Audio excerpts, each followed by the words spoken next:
Hello, my friend. Welcome to today's exploration of why proportions of the house matter so much. My name Dimitri, and in this video, we'll take a look at various pictures I found on the internet of both cute and not so cute houses that were constructed in the last 200 years in the USA. Even though I am a professional Russian designer who have a background in architectural technology, along with a few years of hands-on experience in building, breaking, and trying to remodel houses, it's important to note that this video is purely for informational and entertainment purpose only. I am just a YouTuber, and I'm sharing insights based on research and personal observations, but I strongly encourage you to consult a local professional licensed architect and have them design you the best looking house you can afford. And with that out of the way, let's dive into this video. So, a little about me and why ugly houses irritate me. Like many of you, I want the best for everyone. I believe people deserve good health, a reliable car, supportive community, enough money, and most importantly, a beautiful home. But if you drive around town, you'll notice most houses are not so pretty. As I look at these pictures, I want to admit that yes, I'm a perfectionist, and bad design truly bugs. It doesn't cost more to build a well-proportioned house, yet I've spent my life drawing, drafting, and 3D modeling, only to see clients hire me for a beautiful design, then completely ruin it during construction, as if they want to end up with an ugly house. As I show you these pictures, notice a common theme: horrible proportions. Many people simply don't have good taste, yet they're free to build whatever they want. Just browse Zillow for homes under $300,000. You'll see what I mean. Most affordable homes look pretty terrible because no architect was involved. And even when an architect was involved, builders or clients ignored the construction plans.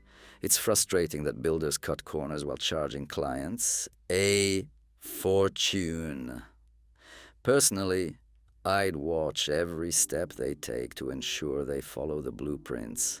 I get that people want freedom in design, but they should also consider their neighbors.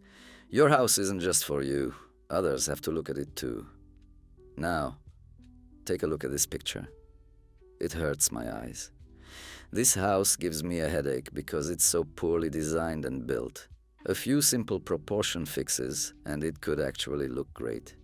Problem is, people are not educated about this, so trust a designer.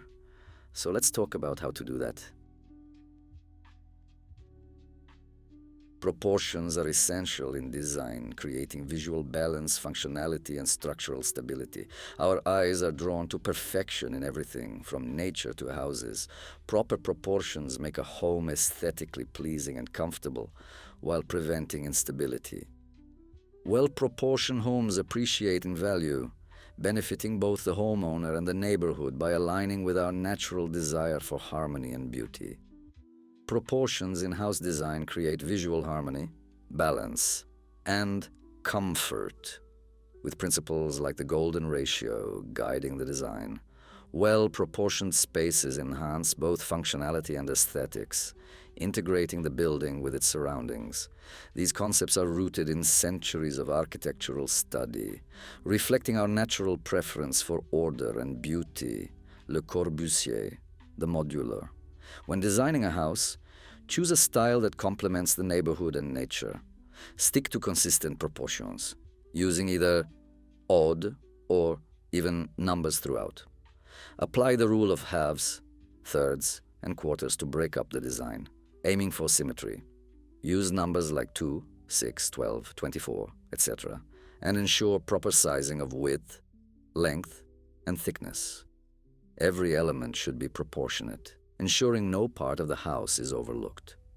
Most of the time, a house is initially built with taste and proper design, but over time, uneducated homeowners with little knowledge of building science and design start remodeling and downgrading their homes, making them look worse than before. Just don't do that. Hire a designer instead. You're likely not competent in this area and may not even realize where you're making mistakes. much like how uneducated people modify their vehicles. This video is way too short to teach you how to make your house look great, but it's perfect for motivating you to pick up a book or take a course on house design. Learn some construction methods, pick a style you like, and maybe, just maybe, consider being respectful to your neighbors. You could start by copying a few elements from their houses, so you don't stand out like a sore thumb. Now on to the solutions. If you're stuck with an ugly house, don't worry. Take some photos, edit them in Photoshop or SketchUp, and adjust details like fascia, window trim, post thickness, or even install larger windows. It won't fix the proportions, but it can help improve the overall look. To fix an ugly, mismatched roof, raise the exterior walls to align with the main structure and integrate them into a continuous roof line with the same pitch. Remove awkward overhangs and properly frame the new sections for a seamless, cohesive look that feels original to the house. If fixing it is too costly, selling might be the better option. If you're lucky enough to hear this before building, hire an architect or designer like me to create 3D models and renderings. If that's not an option, here are some tips to improve your home's look. Get an 18 by 24 inch or 24 by 36 inch graph paper sheet for drafting and start drawing your exterior elevations to scale. Divide the house into 2 to 3 sections using the 1/3, 1/4, or 3/4 rule.